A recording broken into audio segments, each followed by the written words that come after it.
in the quiet, snow-covered woods of Vermont. A young couple rented a remote house, hoping for a peaceful winter escape. They expected warmth, silence, and rest. But what waited for them inside that house would change the way they viewed the paranormal forever. Good evening, ladies and gentlemen. Tonight, we bring you a chilling collection of true Airbnb horror stories.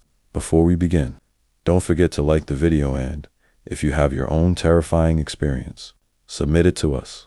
It might just be featured in a future episode. This particular story happened a few Christmases ago, when my friends and I decided to book an Airbnb for the holidays. We found a beautiful wood-framed house for a good price, tucked away in a quiet rural area.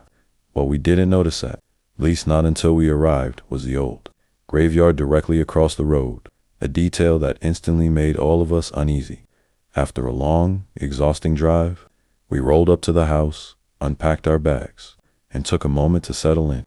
The interior was warm and rustic, with creaking wooden floors and large windows that filled the rooms with soft winter light. Once we got comfortable, we wandered around the area. There were only a few houses down the road, most of the land around us completely empty. Tall, dry grass stretched across the fields, swaying in the cold wind. And beyond that, the graveyard, silent and still. We didn't step inside that first day. 2 nights later, after dinner, we were relaxing in the kitchen. By then, it was around 10:30 p.m. and fully dark outside. One of my friends suddenly suggested we finally explore the graveyard. After a bit of back and forth, 2 friends refused to go, leaving 3 of us to check it out. We grabbed a flashlight, zipped up our jackets, and crossed the street. The moment we stepped into the graveyard, the sound of crunching dry leaves echoed beneath our feet. My friend with the flashlight walked ahead, leaving the 2 of us behind in near total darkness. The girl beside me started to panic. She rushed forward toward the light butt in her hurry. She didn't notice a gravestone directly in her path. She tripped over it hard, stumbled forward, got up, stepped again without looking, and tripped over the exact same tombstone. She hit the ground even harder this time, her palms slapping the cold dirt. She gave a shaky laugh, but she was trembling. Other than that accident, nothing strange happened inside the graveyard. No ghosts, no movement, no sounds. We left feeling oddly disappointed and a little foolish. Later that night, we went to bed. I ended up sharing a bed with the girl who had tripped earlier.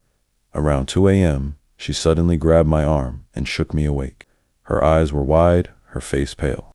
She whispered, "Someone's knocking on the window." The window was right beside our bed. We sat there in the darkness, holding our breath, listening. At first, we heard nothing except the wind pushing against the house. Minutes passed, silence. Then just as I lay back down, we heard it.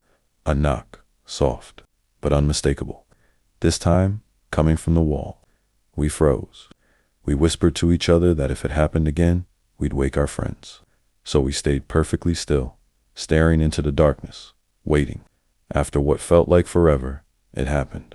2 sharp knocks, right on the bed frame, right beside us.